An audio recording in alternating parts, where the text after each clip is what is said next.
Hi అండి. Welcome to my channel సుమతో ముచ్చట. అందరూ ఎలా ఉన్నారు? మేమైతే బాగున్నాము. సో వినాయక చవితి ప్రిపరేషన్స్ అయితే స్టార్ట్ చేశానండి. సో దాంట్లో భాగంగానే వినాయకుడు పెట్టడానికి అంబ్రెల్లా అయితే ప్రిపేర్ చేశాను. చూసారు కదా ఎంత క్యూట్గా వచ్చిందో. నేను ఎలా ప్రిపేర్ చేశాను ఏంటి అనేది వీడియో లాస్ట్ వరకు చూడండి. మీరు కూడా ఈజీగా ఇంట్లో ప్రిపేర్ చేసేసుకోగలరు. మీరు కనుక నా ఛానల్ని ఫస్ట్ టైం చూస్తుంటే ఛానల్ని అయితే సబ్స్క్రైబ్ చేయండి. వీడియో లాస్ట్ వరకు చూసి వీడియోకి ఒక లైక్ ఇచ్చేయండి. మీరు చేసే లైక్ వల్ల వీడియో మరికొంతమందికి అయితే రీచ్ అవుతుంది. సో ప్రాసెస్ అయితే స్టార్ట్ చేస్తున్నాను. ఏమేమి కావాలి ఏంటి అనేది బ్రీఫ్గా చూపిస్తున్నాను. సో చూసేయండి. లాస్ట్ వీడియోలో కృష్ణ జ్యువెలరీ మేకింగ్ చేశాను కదా, దాంట్లో కార్డ్బోర్డ్ యూస్ చేసిన దాన్నే దీనికి కూడా యూస్ చేసుకుంటున్నాను అనమాట. మిగిలిన పీస్ దాచాను. సో దీనికి మెయిన్ ఫ్లెక్సిబుల్గా ఉండే కార్డ్బోర్డ్ పీస్ కావాలి. అండ్ గిఫ్ట్ ర్యాపింగ్ కవర్ ఉంటుంది కదా, అది కావాలన్నమాట. ఈ టూ మెయిన్. మనకి సిజర్స్, గ్లూ, స్టాప్లర్, మనకి కావాల్సిన డెకరేటివ్ ఐటమ్స్ అనమాట. సో మనం అంటించుకోవడానికి స్టోన్ చైన్ అని అన్నీ రెడీగా పెట్టుకుంటే ప్రాసెస్ అయితే ఈజీగా చేసేయచ్చు. చిన్నపిల్లలు కూడా ఈజీగా ప్రిపేర్ చేయగలిగే ప్రాసెస్ అండి ఇది. సో వీడియో అయితే స్కిప్ చేయకుండా చూడండి.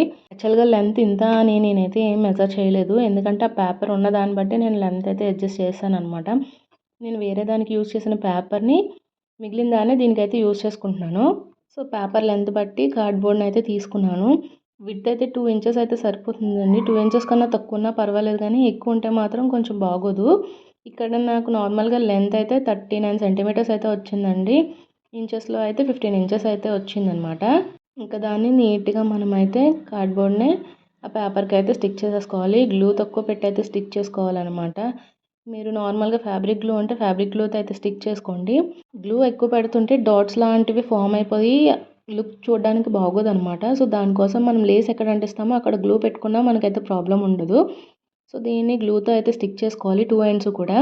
బట్ తొందరగా స్టిక్ అవ్వటం లేదని నేనైతే స్టాప్లర్తో పిన్ చేసేసుకున్నాను. పైన లేస్ వచ్చేలాగా నేనైతే పిన్ చేశాను అనమాట. అది స్పిన్ చేసినా కూడా లేస్ మనం అంటించేస్తాం కాబట్టి మనకేం కనిపించదు. సో మనమైతే పిన్ చేసేసిన తర్వాత చూసారు కదా, మనం గిఫ్ట్ అయితే ప్యాక్ చేస్తాం కదా, అలానే వచ్చింది. సో మా బాబు అయితే నేను ఏం గిఫ్ట్ కొన్నాను, ఏం ప్యాక్ చేస్తున్నాను అని అయితే అనుకున్నాడు. ఇంకా పైన కూడా మనకి ఆ కార్డ్బోర్డ్ని అంటించేసుకోవాలన్నమాట. చూసారు కదా వీడియోలో నీట్గా అయితే స్టిక్ అయిపోయింది. స్టిక్ అయిపోయిన తర్వాత మనకైతే పైన గిఫ్ట్కి పైన కుచ్చులా అయితే చేస్తాం కదా ఫ్లవర్ లాగా, సో అలానే మనం దానికి ఒక రబ్బర్ బ్యాండ్ అయితే పెట్టేసుకోవాలి. ఇది రౌండ్ షేప్లో ఉండేలా మనమైతే పేపర్ని ఫోల్డ్ చేసుకోవాలన్నమాట. పైన కూడా కొంచెం కదిలిపోతుందని చెప్పి నేనైతే పిన్ చేసేసుకున్నాను. ఆ పిన్ కూడా పెద్దగా కనిపించదండి మనకి. ఎండ్స్ అన్నీ కూడా నీట్గా ఫ్లవర్ వచ్చేలా మనమైతే దగ్గరికి పట్టుకొని బ్యాండ్ అయితే పెట్టుకోవాలండి. ఈవెన్గా వచ్చేలాగా, మిడిల్కి వచ్చేలాగా మనమైతే అడ్జస్ట్ చేసుకుంటూ బ్యాండ్ అయితే పెట్టుకోవాలి. ఆ కుచ్చులు కూడా నీట్గా రావాలన్నమాట పైన. చూస్తున్నారు కదా, నీట్గా అయితే అడ్జస్ట్ చేసుకుంటూ పైన అయితే బ్యాండ్ పెట్టుకోవాలన్నమాట. ఫోల్డింగ్ కూడా నీట్గా ఉండేలాగా మనకి పైన ఫ్లవర్ షేప్లో కనిపించేలాగా మనం అయితే అడ్జస్ట్ చేసుకోవాలి. మిడిల్కి కూడా రావాలి మెయిన్, ఏదో ఒక సైడ్కి వచ్చేస్తూ ఉంటుంది కదా, సో అలా కాకుండా మిడిల్ మనం అడ్జస్ట్ చేసుకోవాలి. బ్యాండ్ అయితే కొంచెం లూజ్గానే పెట్టుకోవాలండి. ఇప్పుడు బ్యాండ్ అయితే మరీ టైట్గా పెట్టేయకూడదు, కొంచెం పైకి అయితే పెట్టుకోవాలండి. కింద స్టిఫ్గా వచ్చేసేలా కాకుండా కొంచెం అడ్జస్ట్ చేసుకుంటూ రౌండ్ షేప్లో వచ్చేలా చూసుకుని పైన అయితే లూజ్ చేసుకోవాలన్నమాట. ఈ కవర్ని నీట్గా అయితే చూసారు కదా లాగుతూ కొంచెం లూజ్ అయ్యేలా మనమైతే తీసుకోవాలి. అలా నీట్గా లూజ్ అయిన తర్వాత దీన్ని అయితే స్టిఫ్గా రౌండ్గా ఉండేలాగా మనమైతే అడ్జస్ట్ చేసుకోవాలండి. సో ఇప్పుడు మెయిన్ పార్ట్ అయితే ప్రిపేర్ అయిపోయింది కదా, పైన ఫ్లవర్ని కూడా మనమైతే అడ్జస్ట్ చేసుకోవాలన్నమాట. అది కూడా నీట్గా ఫ్లవర్లా కనిపించేలాగా మనమైతే తీసుకోవాలి. ఇప్పుడు దీన్ని కొంచెం డెకరేట్ చేయడం కోసం ఇక్కడ నేనైతే లేస్ యూజ్ చేస్తున్నాను అనమాట. ఈ లేస్ చాలా డేస్ అయిందండి, బయట తీసుకున్నాను.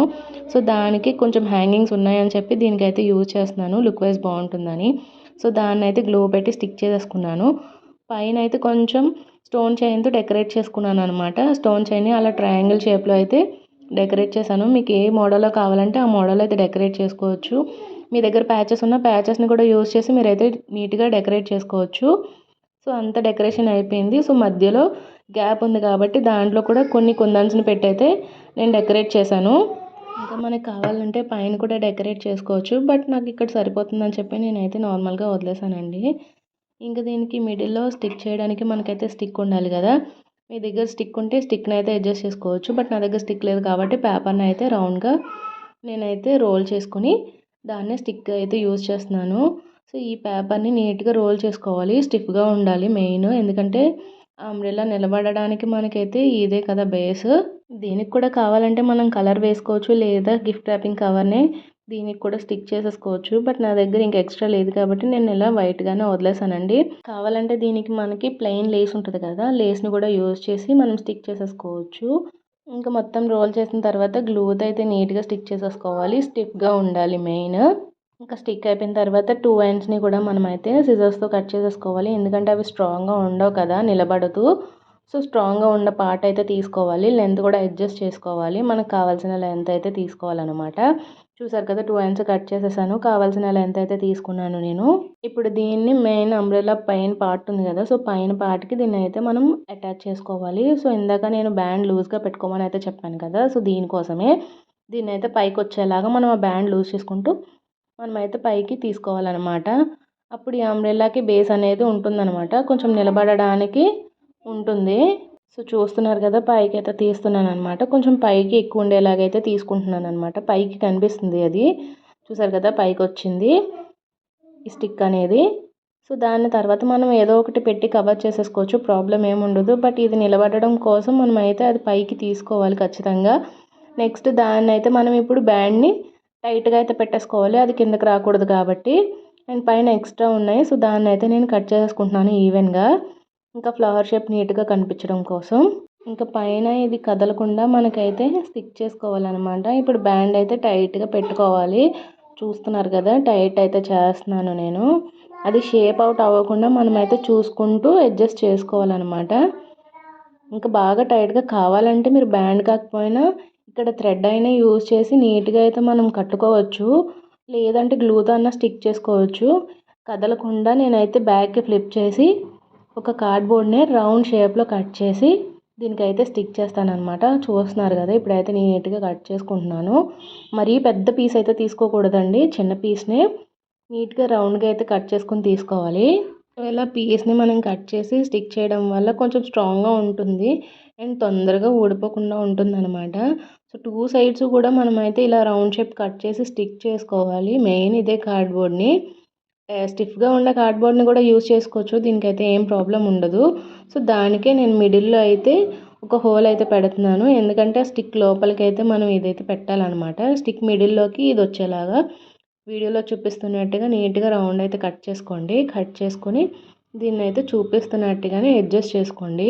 సో, కట్ చేసిన పీస్‌ని చూసారు కదా! నీట్‌గా అయితే అడ్జస్ట్ చేసేసాను. అడ్జస్ట్ చేసినప్పుడు ఇప్పుడు దీన్ని బ్యాక్ సైడ్ కూడా సేమ్ అలాంటిదే మనమైతే తీసుకొని ఈ స్టిక్ లోపలికే పెట్టుకోవాలనమాట. వీడియోలో అది కూడా చూపిస్తున్నాను. క్లియర్‌గా అయితే చూసేయండి. సో, సేమ్ రౌండ్‌గానే కట్ చేసుకొని మిడిల్‌లో హోల్ అయితే పెట్టుకొని పైనుంచి అయితే మనమైతే దాన్ని తీసుకోవాలి. సో, చూసారు కదా! ఆల్రెడీ పెట్టేసాననమాట. దాన్ని ఇప్పుడు నేను గ్లూతో అయితే స్టిక్ చేసుకుంటున్నాను. స్టిక్ చేసుకునేటప్పుడు మనకి ఆ రౌండ్ షేప్ అనేది కింద ఫ్లవర్ ఉన్నది కదా! సో, దాన్ని డిస్టర్బ్ అవ్వకుండా మనమైతే స్టిక్ చేసుకోవాలి. చూసారు కదా! బ్యాక్ సైడ్ అయితే స్టిక్ చేశాను. ఇప్పుడు పై వైపు కూడా స్టిక్ చేస్తున్నాను. 2 సైడ్స్ కూడా కొంచెం టైం పడుతుంది స్టిక్ అవ్వడానికి. అంబ్రెల్లా అయితే ప్రిపేర్ అయిపోయింది. బట్ అంబ్రెల్లాకి మెయిన్ పార్ట్ అనమాట ఇది. సో, దీనివల్లే అంబ్రెల్లా అనేది షేప్ అవుట్ అవ్వకుండా ఉంటుందనమాట. సో, అందుకని వీడియో స్కిప్ చేయకుండా చూస్తేనే మీకు క్లియర్‌గా అనేది అర్థమవుతుంది. అండ్ ఈజీగా కూడా చేసుకోవచ్చు. దీనికోసం నేను 2 కార్డ్‌బోర్డ్ పీసెస్ అయితే తీసుకున్నాను. కొంచెం హాఫ్ ఇంచ్ లెంత్ ఎక్స్ట్రా ఉండేలాగా అటు ఇటు కూడా మనమైతే తీసుకోవాలి. వీడియోలో అయితే క్లియర్‌గా చూపిస్తున్నాను కదా! సో, దానికి మిడిల్ అయితే తీసుకున్నాను. మిడిల్ తీసుకొని దీనికి కూడా ఒక హోల్ అయితే పెట్టుకుంటాననమాట.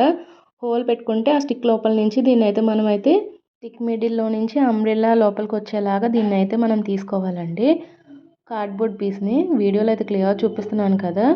సో, అలా మనమైతే అడ్జస్ట్ చేసేసుకొని కొంచెం మిడిల్‌కొచ్చేలాగా తీసుకొని ఆ 2 ఎండ్స్‌ని కూడా అంబ్రెల్లా షేప్ అవుట్ అవ్వకుండా గ్లూతో స్టిక్ చేసుకోవచ్చు. లేదా అంటే స్టాప్లర్‌తో పిన్ అయినా చేసేసుకోవచ్చు. ఇక్కడ నేను పిన్ చేసేసానండి. సో, సేమ్ అదే ప్రాసెస్‌ని ఇంకొకటి కూడా ప్రిపేర్ చేసి అయితే పెట్టాను. ఇప్పుడు రౌండ్ షేప్ అనేది మనకు క్లియర్‌గా అయితే ఉంటుంది. ఇంకెప్పటికీ షేప్ అవుట్ అవ్వదనమాట. అది అలా రౌండ్‌గానే ఉంటుంది. చాలా స్ట్రాంగ్‌గా కూడా ఉంటుంది. చూస్తున్నారు కదా! ఎంత నీట్‌గా తిప్పినా కూడా అది షేప్ అవుట్ అవ్వటం లేదు. అండ్ కదలట్లేదు కూడా రౌండ్‌గానే ఉంది. సో, పైన ఫ్లవర్‌ని కూడా నీట్‌గా అయితే అడ్జస్ట్ చేసుకోవాలి. చూసారు కదా! మొత్తం అంతా కూడా ప్రిపేర్ అయిపోయింది. ఎలా కదిపినా కూడా మనకైతే కదలదనమాట.